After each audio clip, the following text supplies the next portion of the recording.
తమ్ముడు నాకు కథ జ్ఞాపకం వస్తా ఉంది. ఒక రాజా అనే వ్యక్తి ఎప్పుడు సైకిల్ ఎక్కి తిరిగేవాడు. ఏ కష్టం లేదు, పెట్రోల్ ఖర్చు లేదు, ఎక్కడికి పోవాలన్నా సైకిల్ మీద దూసుకెళ్లిపోయేవాడు. సాఫీగా జరిగింది. ఒక వ్యక్తి వచ్చాడు, అతను అడిగాడు, నువ్వు నాతో రా, నిన్ను బ్రహ్మాండంగా స్పీడ్గా తీసుకుపోతాను, స్వర్గాన్ని చూపిస్తానన్నాడు. Motor bike ఎక్కించుకున్నాడు. కొంత దూరం పోయాడు, పెట్రోల్ అయిపోయింది, పెట్రోల్ కొట్టించమన్నాడు. అతను అనుకున్నాడు, ఎక్కాము, ఏం చేయాలో తెలియదు, పెట్రోల్ కొట్టించాడు. అక్కడి నుంచి ఇంకొంత దూరం పోయాడు, మోటార్ బైక్ చెడిపోయింది, రిపేర్ చేయమన్నాడు, రిపేరు చేశాడు.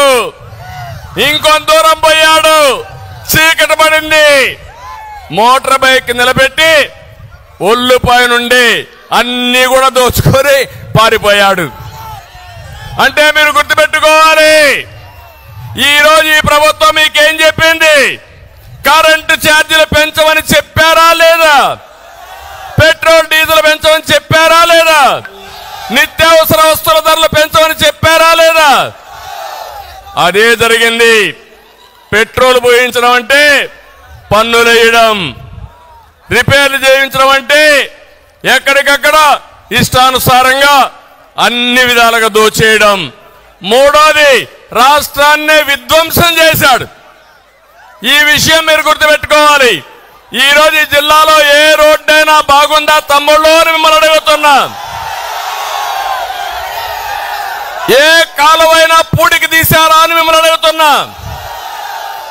ఏ డ్రైనేజీలైనా పూడికి తీశారా అని మిమ్మల్ని అడుగుతున్నా. వ్యవస్థల్ని సర్వనాశనం చేశారు. అందుకే అంటున్నా, రజనీకాంత్ డైలాగ్, రాజా అర్థమైందా? ఇప్పటికైనా అర్థం చేసుకున్నారా మీరు అని అడుగుతున్నా. రేపు రాబోయే ఎన్నికల్లో చిత్తుగా ఈ పార్టీని వదిలిపెట్టి భూస్థాపితం చేయడానికి సిద్ధంగా ఉన్నారా తమ్ముళ్ళు అని మిమ్మల్ని అడుగుతున్నా, ఆడబిడ్డలను అడుగుతున్నా.